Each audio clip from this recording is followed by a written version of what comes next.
Hey everyone, and welcome to this video, and this is of the Motorola Razr, and this is the full review. So basically it's my full thoughts on what I think of the Razr, how it performs, what the battery life's like, all that good stuff. So anyway, once again, thank you to Gun Mobile for sending it across to me for the review purposes, and let's get into this.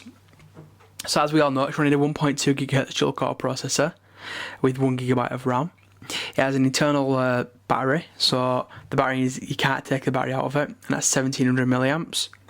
So as we just said battery, let's talk about battery life.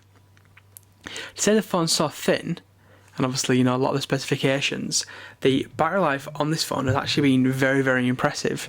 It's been a lot more impressive than I was expecting in terms of just basic Android handsets, because well, any smartphone handset, the 4S, probably the worst phone out there at the moment in terms of battery life.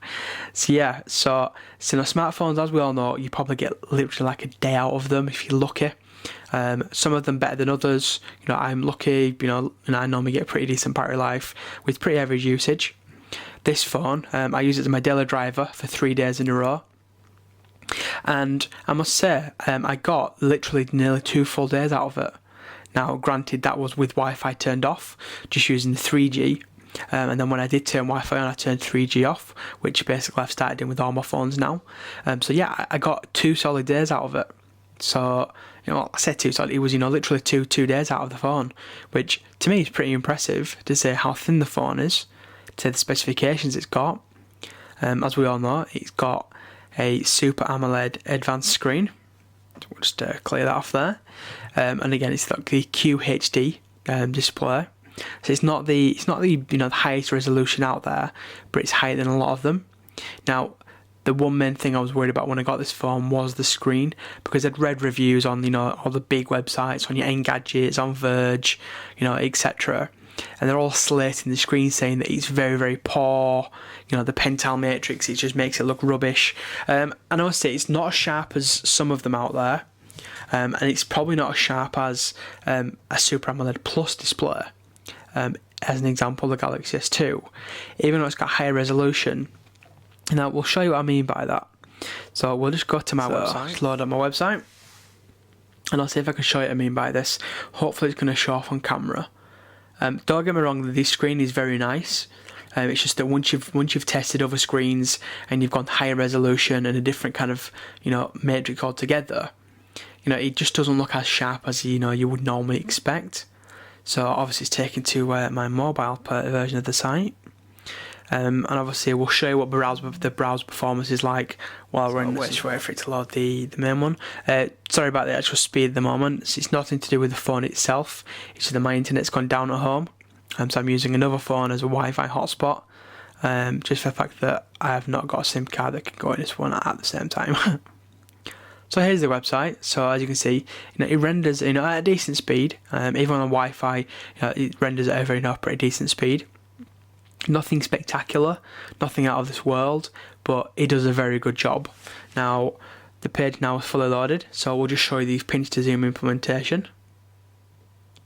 And as you can see, it's got a very nice look to it, and it's very nice feel, and you can see that there. It's got that nice little laminate. When you get to the end of it, it's like boom, just kind of pops back out. So obviously one of the tests is we'll just double tap, and obviously then you can see hopefully you can see some of this some of the text on here. I'll tell you what, I'll zoom in on it, so hopefully it gives you a bit of a better look.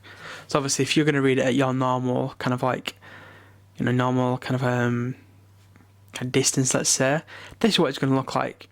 As you can see, it doesn't look bad. It looks very nice, in fact, and it's very easy to read. There's not an issue in actually reading it. So we'll just go into this review here, and we'll just basically take a look at again what it looks like on the full web page. So again, just wait for it to quickly load. Here we go. So right, so if you're trying to look at it and thinking, right, I want to read it without having to zoom in, you're going to probably find it near on impossible to do, just for the fact that the resolution's not there to give it the crisp enough look of that. Once again, I'll see if I can zoom in a little further, but nah, it's just going to blur out. Sorry about that. But again, this is literally what it's going to look like when you've got it to your face. So Again, zooming in, so obviously it fills the page. You know, it gives you a bit of a chance of reading it. But again, it's not that easy to read. You're generally looking at having to, you know, kind of double tap, let it kind of realign. Once it's realigned to that, not a problem at all. That's perfect. Very, very easy to read. Very nice and fluid in the browser. And while we're here, we'll show you the flashing implementation. So we shall click play. So obviously the video will play there. What I'll do is I'll just turn the media volume down. As you can see, obviously with it being Android, it does support flash. It's not dead just yet. So we'll show you what the implementation of pinch to zoom's like. Obviously, you know, while you're in the browser, while flash is running. So is it smooth while flash is running? Yeah, you know, not much of a difference, which you know, very, very impressive. What's pinch to zoom like when it's on flash as well? Well, as you can see, it's pretty damn good. There is a slight, obviously, slight kind of disappearance of the flash, but nothing major. And let's be honest, it's not going to make a massive difference.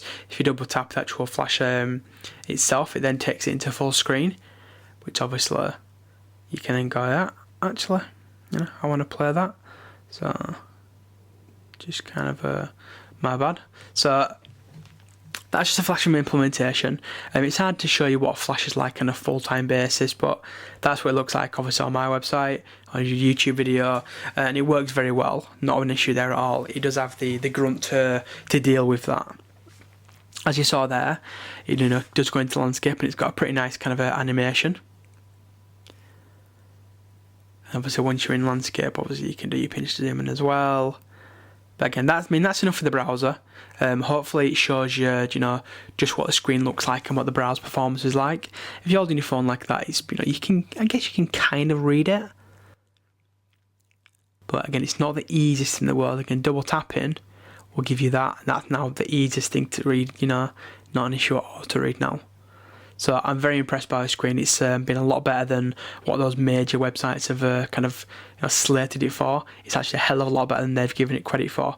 So props to Motorola/Samsung for the screen. Anyway, let's jump out of the browser and let's show you a quick look around what it looks like. So obviously Motorola, they got rid of the Moto Blur, which was a very, very good thing for them to do. And they've kind of given you this kind of like extra skin on top of Android again. And it works very well. As you can see here, if you just watch what's there, you kind of like that little animation. And every time you get that, it gets a bit repetitive after a while. But when you first get it, it's kind of got like that kind of like, nice appeal of it. But it does get a bit annoying after a while. So you do get 5 home screens altogether. And as you can see there, very fluid in the way it works. One of the widgets on the main home screen you do get is your favourites widget, and I love this widget. I wish I could have this widget for every Android phone. Swipe down, gives you all your favourites. Swipe up, job done.